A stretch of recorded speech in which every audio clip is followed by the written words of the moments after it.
রমজানের শেষ দশক মানেই ইবাদত, আত্মশুদ্ধি আর আল্লাহর নৈকট্য লাভের বিশেষ সময়। আর সেই সময়কে ঘিরেই যশোরের একটি মসজিদে তৈরি হয়েছে বিরল এক আধ্যাত্মিক পরিবেশ। কেউ কুরআন তেলাওয়াতে মগ্ন, কেউ নফল নামাজে দাঁড়িয়ে, আবার কেউ গভীর ধ্যানে আল্লাহর কাছে হাত তুলে দোয়া করছেন। মসজিদের ভেতরে বাইরে সারি সারি মুসল্লি। বাংলাদেশের বিভিন্ন জেলা তো বটেই, দূরদেশ থেকেও ছুটে এসেছেন অনেকেই শুধু রমজানের শেষ 10 দিন আল্লাহর সান্নিধ্যে কাটানোর আশায়।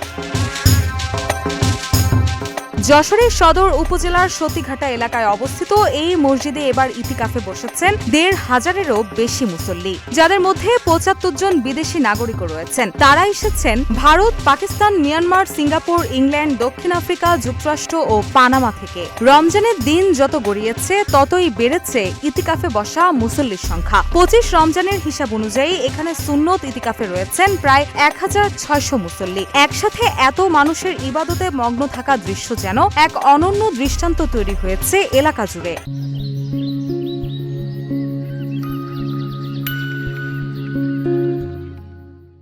সুন্নাহ ইতিকাফ তো রমজানের শেষ দশকে হয়, কিন্তু আমাদের এখানে মাসব্যাপী ইতিকাফ হয় এবং এখানে বিশেষ করে মুফতি মাহমুদ গাঙ্গুহি রহমতুল্লাহ আলাই, ওনার যিনি জানশীন আছেন উনি হচ্ছেন শেখ ইব্রাহিম আফ্রিকি, ওনাকে কেন্দ্র করে মূলত এই ইতিকাফটা হয় এবং সারা দুনিয়া থেকে এখানে ওনার যারা ভক্তবৃন্দ এবং মুতাআল্লিকিন আছেন ওনারা আসেন।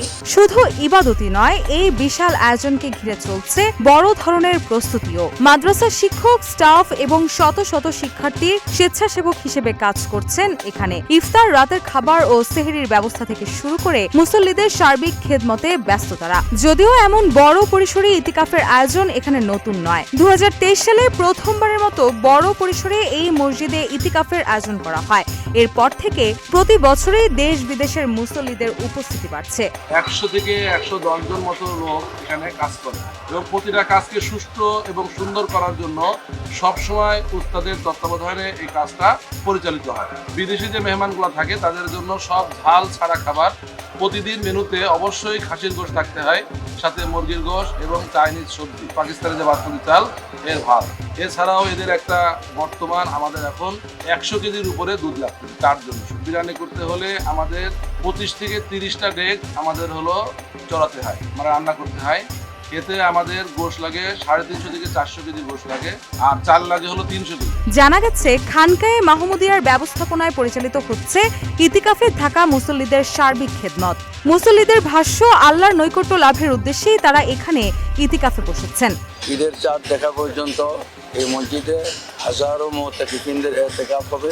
এদের একমাত্র মাকসাদ হইল আল্লাহকে রাজি খুশি করা, যে রমজানের পরের বাকি ১১ মাসে যাতে উম্মত আমলের মধ্যে থাকে, গুনাহ থেকে বেঁচে থাকে।